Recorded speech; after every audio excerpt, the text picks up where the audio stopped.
On the afternoon of Tuesday the 16th of October, 1646, the 29-year-old Elias Ashmole made his way through the busy streets of the market town of Warrington. Ashmole was already a significant figure in English intellectual circles. He was ambitious, learned, and keen to move up in society.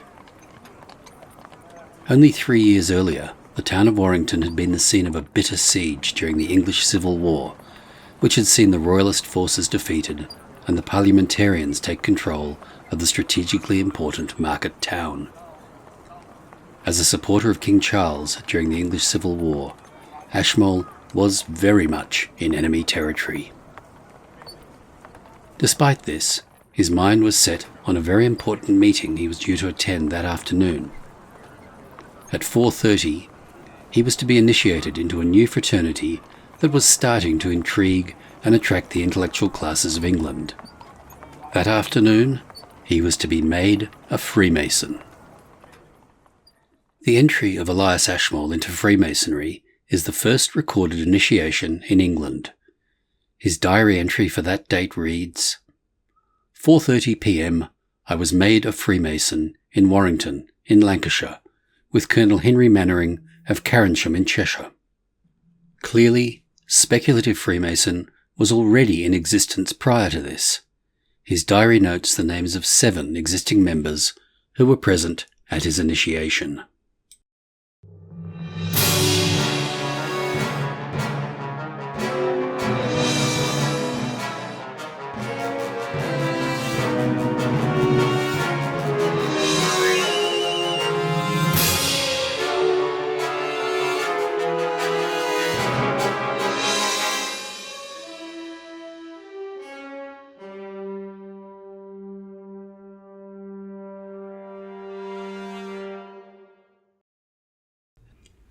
This video represents the combined work of a large number of From the Quarries subscribers, who I affectionately refer to as the Quarrymen, which is my little homage to John Lennon. Subscribers were asked to provide responses to the question, why stonemasons? In other words, what was it about the craft of masonry specifically that made it so attractive to men such as Ashmole? So attractive that 4 centuries on, it has continued to thrive and to challenge its members across the world. The responses were varied, detailed, and hugely insightful, as you will hear, and my sincere thanks go to those who provided their feedback. A full list of contributors will appear at the end of the video. Before proceeding to their arguments and responses, however, I think it is best to look at the historical background from which the nascent speculative craft emerged. It did not emerge out of a vacuum, and we need to look back some 100 years before the official formation of the Grand Lodge of England to see what social and socio-cultural influences may have assisted its development. 5 major cultural and social themes, I think, need to be understood as feeding into and influencing the development of craft masonry. These are the medieval guild system, the Renaissance, the Reformation, the restoration of the English monarchy after the Civil War, and the Enlightenment. The medieval guild system stands as a remarkable institution that shaped the economic and social fabric of Europe during the Middle Ages. At its core, the guild system functioned as a collective of artisans and merchants, organised around a specific trade or craft. Guilds served as powerful guardians of quality, promoting high standards of craftsmanship and product excellence.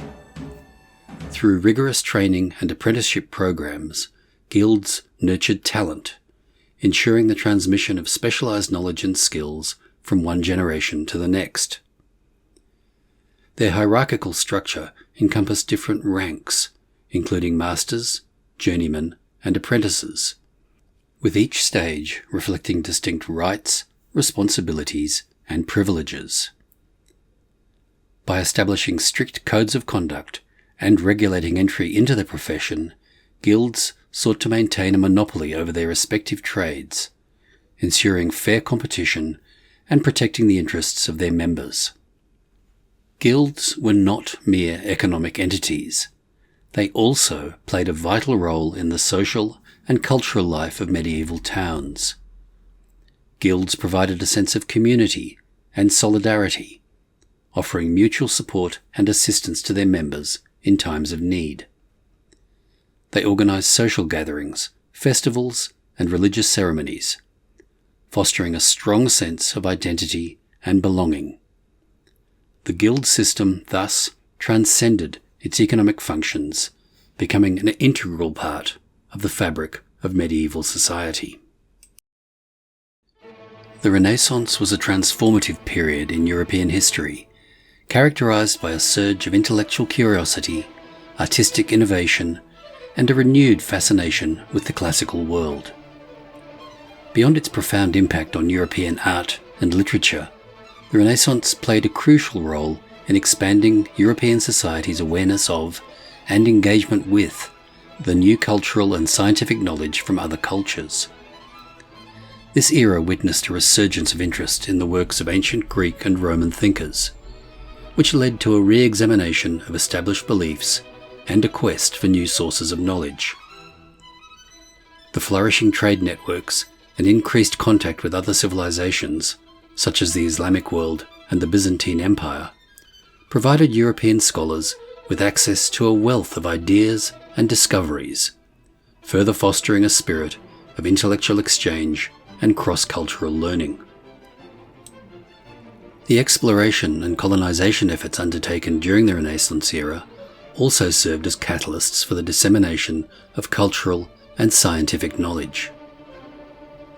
Voyages of discovery to far-flung regions of the globe opened up new avenues for European societies to encounter unfamiliar cultures, traditions, and scientific practices.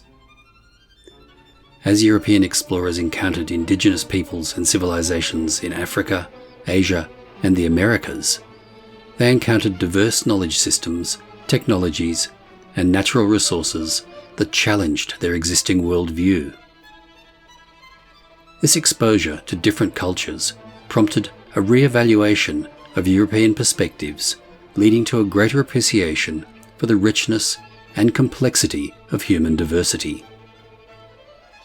The influx of new cultural and scientific knowledge from these encounters significantly broadened European horizons and propelled the Renaissance as a transformative era that fostered an intellectual climate of exploration, cultural exchange, and the assimilation of knowledge from diverse sources.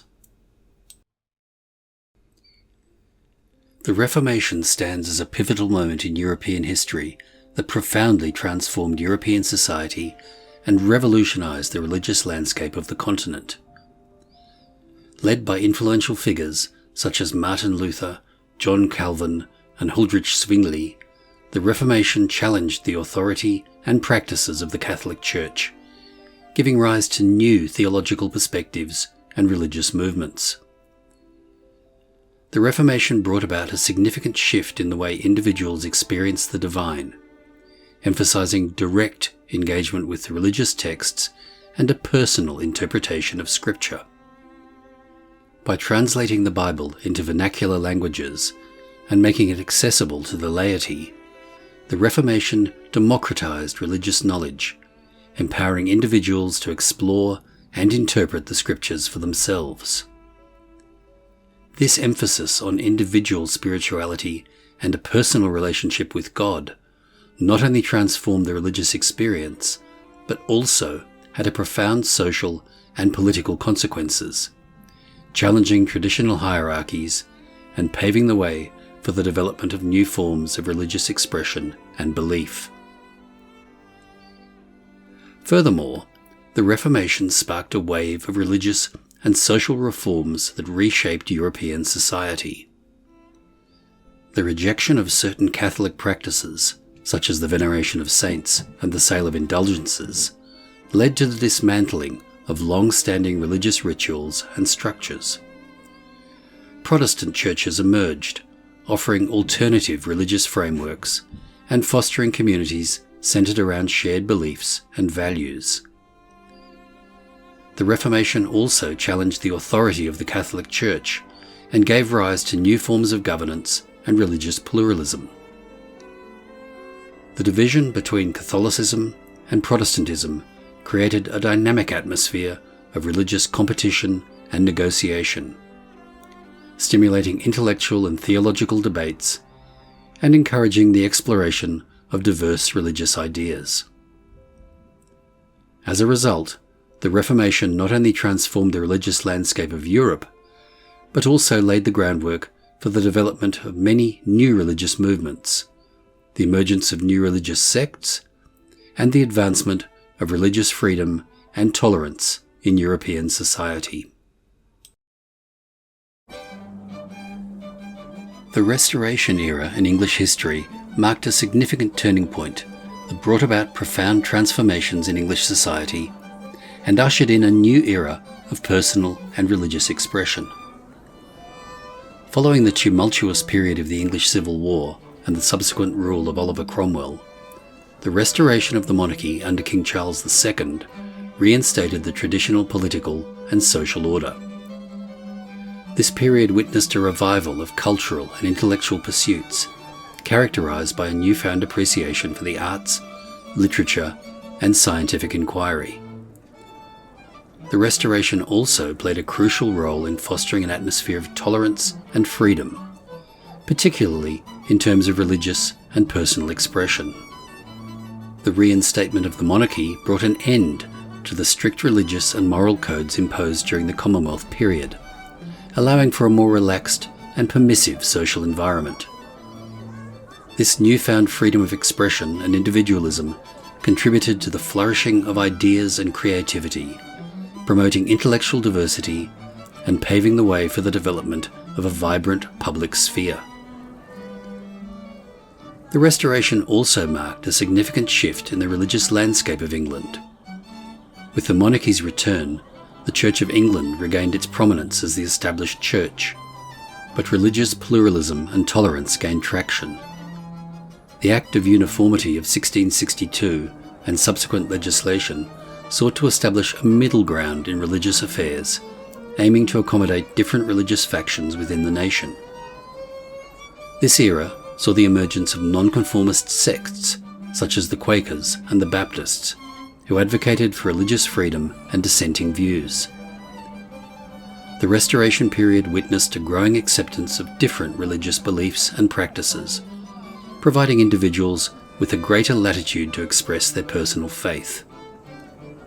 This atmosphere of religious tolerance and diversity not only fostered a spirit of intellectual and theological exploration, but also played a vital role in shaping the foundation of religious freedom and tolerance that would become hallmarks of English society in the centuries to come. The Enlightenment, an intellectual and cultural movement that swept across Europe in the 17th and 18th centuries, had a profound transformative impact on European society, particularly in terms of personal and religious expression. During this era, thinkers known as philosophes championed reason, scientific inquiry, and individual liberty as fundamental pillars of progress. The Enlightenment emphasized the power of human reason to challenge traditional authority and establish norms, paving the way for intellectual and philosophical revolutions that redefined social, political, and religious landscapes. The Enlightenment challenged the dominance of the Church and absolute monarchies, advocating for freedom of thought and expression. It championed the principle of religious tolerance, promoting the idea that individuals should have the freedom to follow their own conscience and beliefs. This emphasis on personal and religious freedom opened up new avenues for individuals to express themselves, question religious dogma, and engage in critical discourse, reshaping European society and laying the groundwork for the development of modern democratic principles. Moreover, the Enlightenment encouraged the spread of knowledge and the dissemination of ideas through the rise of printing, salons, and coffee houses, which served as intellectual hubs and spaces for lively debates.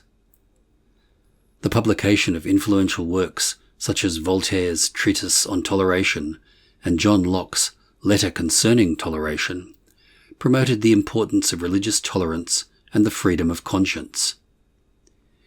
Enlightenment thinkers sought to challenge religious dogmas, superstitions, and prejudices, advocating for a rational and empirical approach to understanding the world. This intellectual climate fostered an atmosphere of open inquiry, scientific exploration, and the development of secular thought. As a result, European society witnessed a gradual erosion of traditional religious authority and the rise of secularism, creating a space for personal autonomy, critical thinking, and the exploration of diverse religious and philosophical perspectives.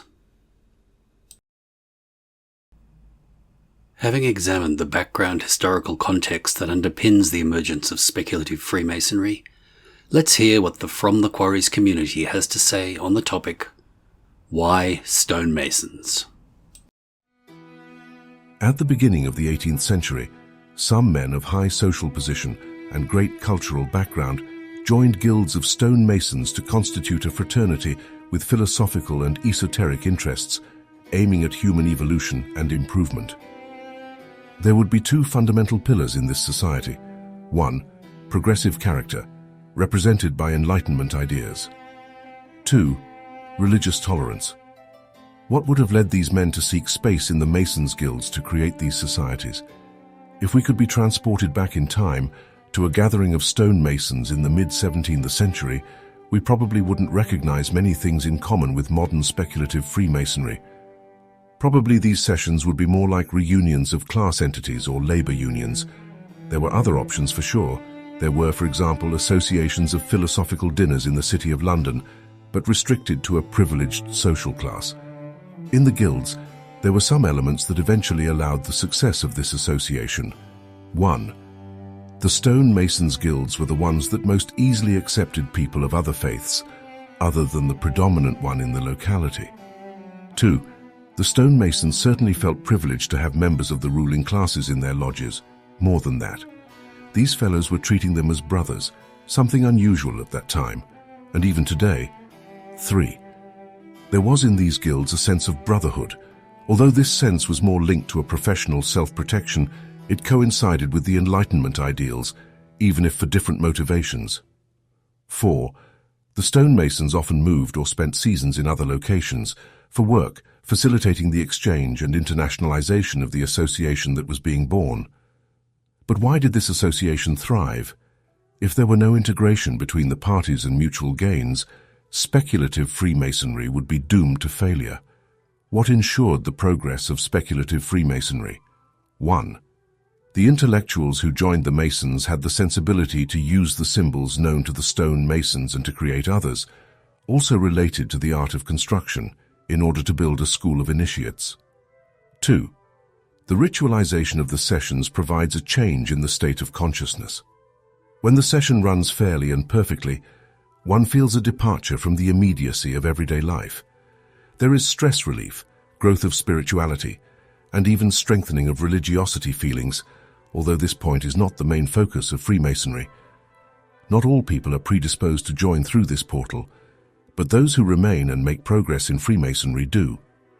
Certainly the brothers who participated in the beginning of speculative Freemasonry felt these positive effects of the ritual, which stimulated participation. 3.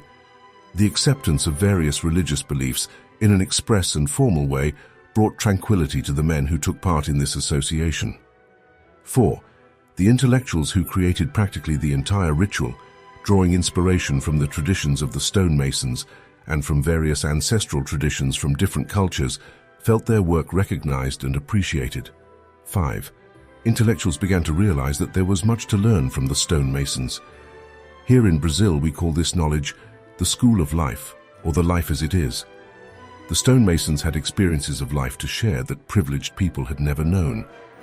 Perhaps the choice of stonemasons did not foresee all these nuances. Perhaps there have been unsuccessful attempts at other associations which history has forgotten.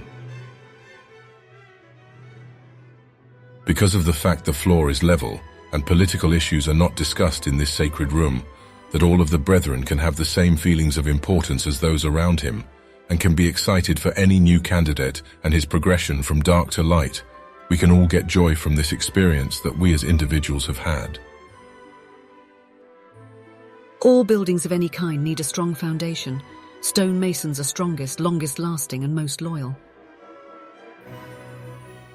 After all is razed to the ground, all has to be rebuilt. The libraries are torched or broken, so memory and guidance has to be secure and lasting.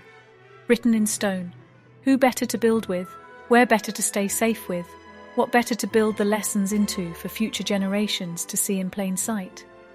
Stone. Material of buildings, temples, streets across the world.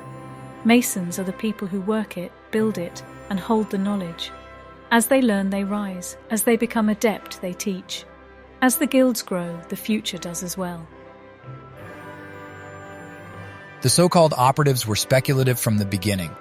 Therefore, a nucleus of scientists and freethinker hidden in plain sight. This were the true reason that attracted non-construction professionals to the fraternity. In my opinion, what we generally call stonemasons were actually composed by several levels of knowledge and philosophy. Knowledge because of the sophistication of engineerings, art, and architecture. Philosophy because in old Masonic manuscripts, one can see several names and terms that didn't come from the church, the Bible, or the state, English kingdom. For instance, Hermes and others, clearly from pre-Christian mysteries. All these elements attracted progressive citizens from other areas to the lodges. Otherwise, they would not have joined due to lack of interest or identification with the ideals that these people were looking for in that historical context. The stonemasons practiced a mysticism in their belief that certain ratios and proportions were divine.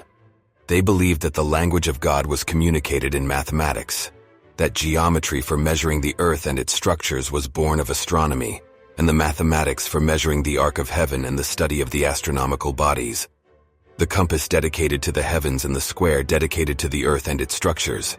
This, with their secret modes of communication combined, made the stonemasons ideal. Because the stonemasons of ancient antiquity understood that when you build a pyramid or temple to God, you are bringing the whole of that society together in the one act of working together to build civilization and a shared and new foundation for society. Hence, when we as crusaders went to the Holy Land, we learned from the edifices there that truly God was in our eyes, a temple that unified us all. When asked the question why Freemasonry stemmed, or rather adopted the ways of the medieval operative Masons, allows a man to further that development within the 7 liberal arts and sciences, most definitely focusing on logic. With the multitude of mystery schools being formed during the period of enlightenment, there most definitely were a multitude of other offerings that could have been used as a foundation of modern Freemasonry. Instead, we find ourselves in a conundrum of fully knowing that our roots are far more ancient than most, if not all, of those mystery schools. But without a clear historical path, and then finding strong, irrevocable bonds with operative Masonry, allows us to conclude a connection stronger than just a fad, or a passing order driven by sensation. As men, we are builders by nature, from early man providing basic shelter for their families to a more evolved and educated being. Building infrastructure and increasing our overall functionality, empowering and developing the world for all of mankind. Our drive is to build a legacy through our families and personal endeavors. We work on building relationships. We build confidence and character. It can therefore be said that man's drive to build is undoubtedly a part of his wiring, intrinsically linked to every aspect of his life. But unlike operative Masons that have gone through the ranks, speculative Masons as gentlemen understand the concept, but are limited in their ability to put that understanding into practice. One must also take into account that due to political and societal changes and pressures, lead to steady declines in demand for operative Masons. Though their works stood as monumental metaphors of greatness, their ability and innate affinity to build, to craft both functionality and form, turned inwards and attracted a multitude of followers in what we called an organized society. That would have seen an increase in overall interest as the timing was perfect. And this developed from a brotherhood of stonemasons, which stem from ancient practices, taught through multiple phases, and acknowledge as a pivotal impact on those legacies we so strive to create.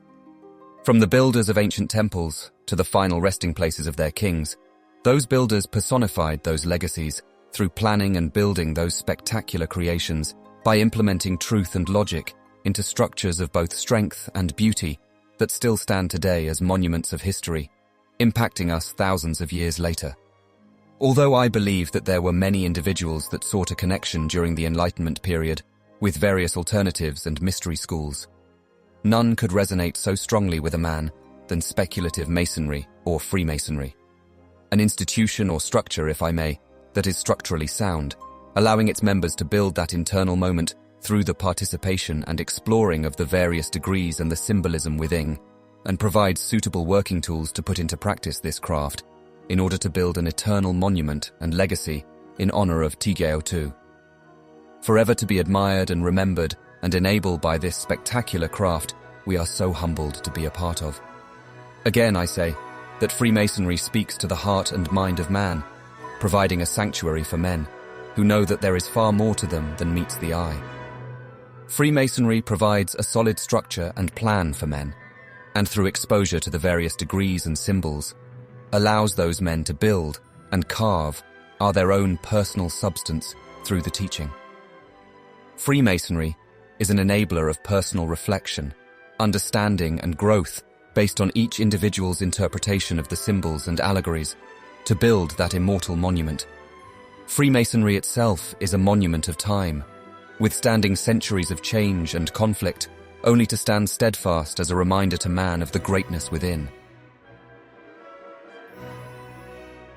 Every man throughout history had to learn a trade, and some were prohibitively difficult or too esoteric to be practical.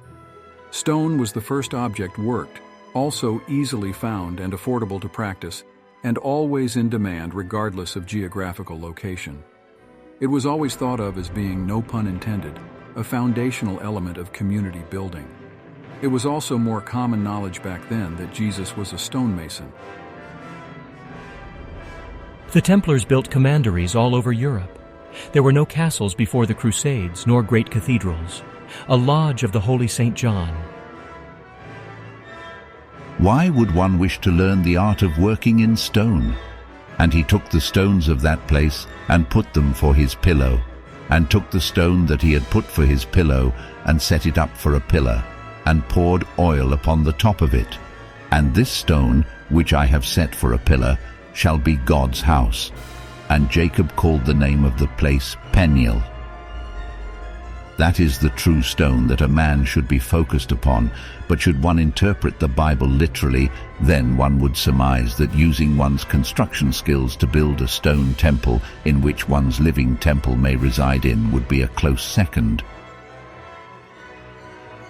The glowing pyramid and eye symbol was used prominently in France during the 1789 Revolution and embossed on the Declaration of Human Rights.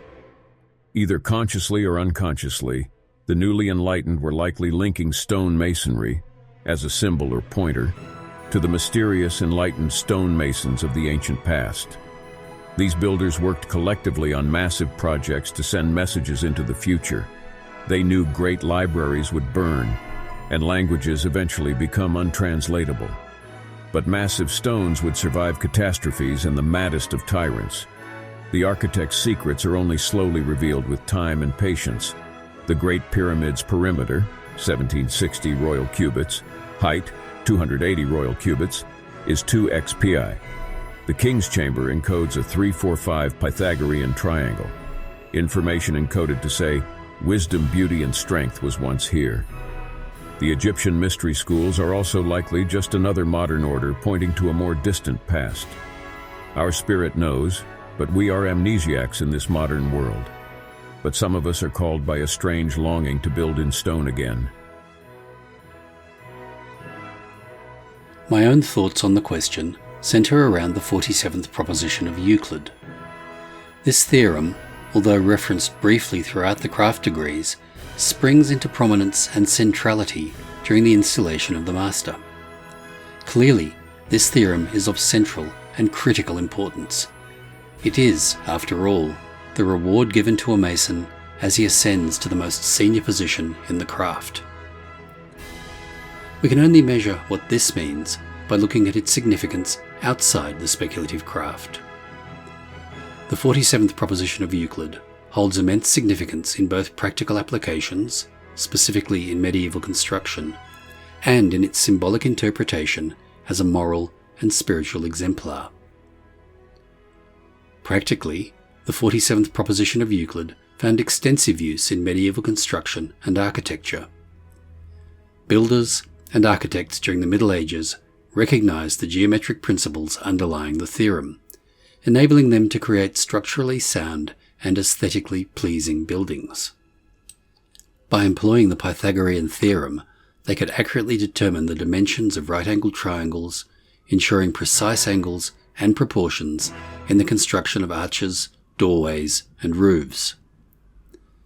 This practical application of the theorem played a vital role in advancing architectural techniques, allowing for the creation of a stable and visually appealing structures that stood the test of time.